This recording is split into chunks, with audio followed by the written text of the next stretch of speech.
Jadi apabila dulu saya mula belajar dan saya mula memahami sedikit-sedikit dalam Al-Quran itu, ya, mula terbuka suatu pikiran, dia mula mendapat suatu pikiran daripada Tuhan. Saya percaya itu datang dari Tuhan, ya, karena kami orang Melayu ada 5 kali sembahyang dari pagi sampai malam, subuh, zuhur, asar, maghrib, isya. Dalam 5 kali sembahyang bacaannya sama saja. Dalam 5 kali sembahyang diambil dari buku pertama dalam Al-Quran, namanya surah Al-Fatihah. Malam hari ini kalau tak kenal Quran saya ada bawa. Ya, memang tak tahu baca, saya bacakan nanti. Ya, jadi diambil dari buku pertama dalam Al-Quran. Itu namanya surah Al-Fatihah. Al-Fatihah bermaksud pembukaan.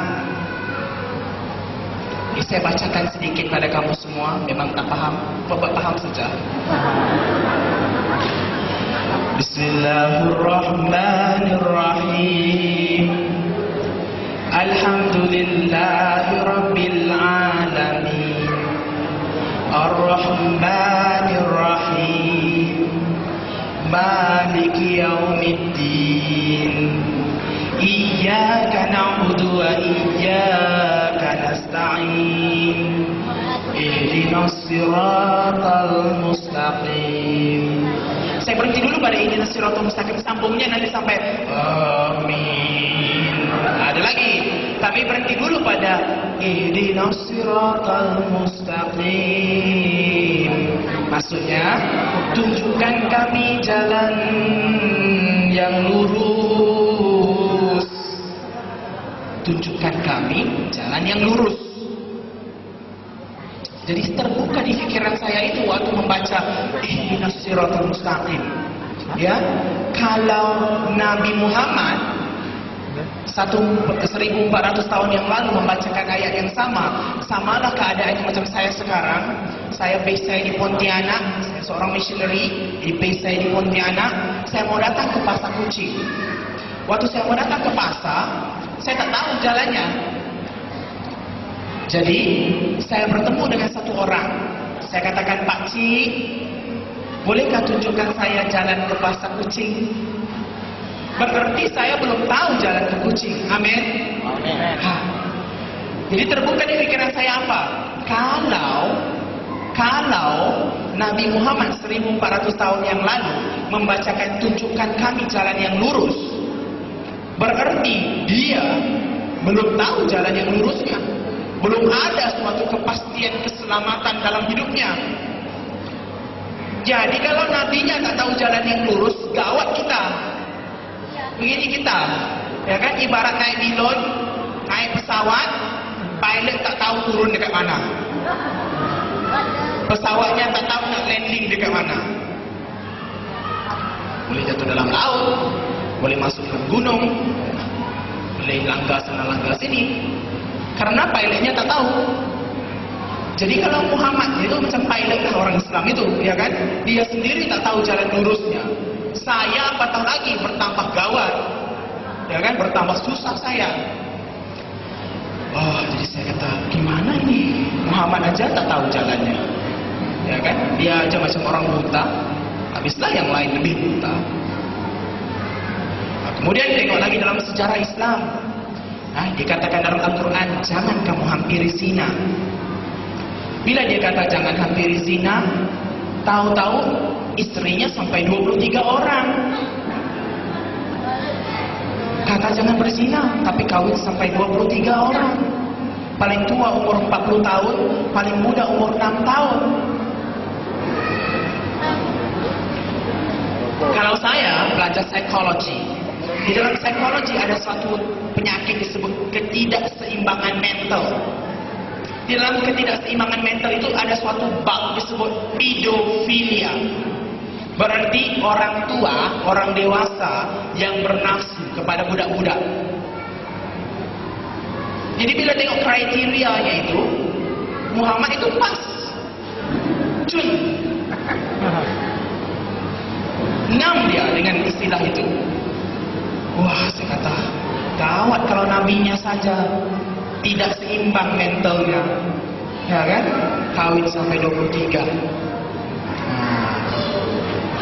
Jadi bila yang begitu, kemudian ada lagi dia kata dalam Al-Quran, jangan membunuh, ya. Tetapi 1/4 semenanjung tanah Arab sejarah Islam buktikan bahawa semuanya dibunuh Muhammad. Diletakkan pedang di sini waktu perluasan jajahan Islam, katanya fasling taslam, kamu jadi Islam, kamu selamat katanya. Kalau tak selamat, kalau kata tidak, potong, KO terus, habis. Sejarah membuktikan nabinya saja membunuh orang. Kata jangan membunuh. Ada pula dalam Al-Quran bunuh suci, jihad. Bunuh satu orang Kristen dapat 7 perempuan di surga. Inilah mereka punya ajaran. Kemudian kami percaya lagi dalam malaikat, angel, kami percaya. Tetapi malaikat dalam Islam itu takut anjing. Sebab itu orang Melayu tak boleh beranjing. Nanti kalau malaikatnya bawa berkat terbang turun dari surga, mau masuk ke pintu rumah, tiba-tiba anjingnya tercicik berkatnya, lari malaikatnya. Jadi tak boleh beranjing. Dan seterusnya malaikatnya itu Rabu malam, ya, malam-malam tak nampak. Jadi 7 hari sebelum hari raya semua orang Islam, orang Melayu pasang pelita, ya, malam 7 liko. Karena dia kata malam itu adalah malam turun berkat. Di semua pasang pelita. Kalau tidak, tak ada lampu itu, malaikat salah mendarat nanti. Jadi berkat tak sampai, malaikatnya terlanggar tiang elektrik lah, konon-konon itu. Dia tak sampai berkatnya. Jadi banyak sangat yang pelik-pelik, yang aneh-aneh, ya, yang bodoh-bodoh, ya, yang diajar oleh orang-orang itu. Jadi bagaimana? Kemudian ada lagi dalam Islam lahir kembali, lahir baru. Ya, dalam Kristen ada reborn. Apabila kita percaya kepada Yesus, maka hidup kita dijadikan ciptaan yang baru, lahir kembali kita. Tetapi dalam Islam tidak ada reborn, tidak ada istilah lahir kembali itu. Jadi Muhammad melihat orang dah berdosa sampai 60 tahun, 50 tahun, 40 tahun jadi Islam, bagaimana nak ampun dosa balik? Oh, teringat dia lahir kembali. Tapi konsepnya berlain dengan konsep kita orang Kristen.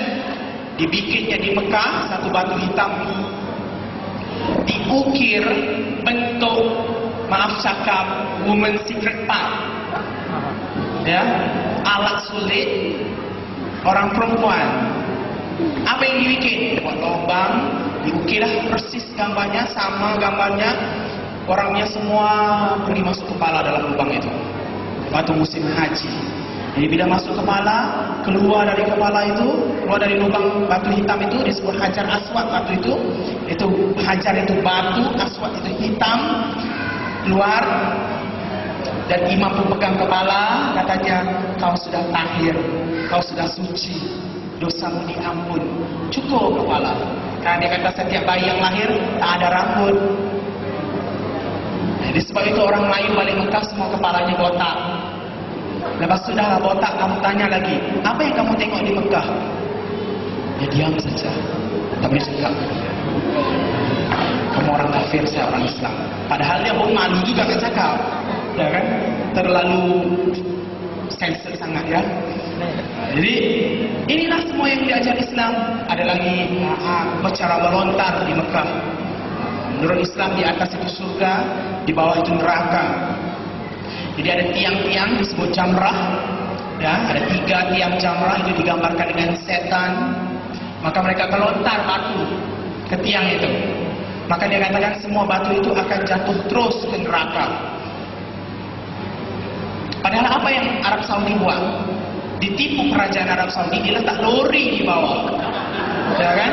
Bila batu itu dibalik, batu itu masuk dalam lori, lori penuh, lori jalan. Orang Islam pula kata apa? Semua batu kami sudah masuk ke dalam neraka, sebab itu tak bertimbun batunya. Padahal semua sudah ditipu. Nah inilah, ya, taktik politik, penipuan, ajaran-ajaran yang pelik-pelik dalam Islam. Kemudian Islam lagi percaya kepada jin. sampai 1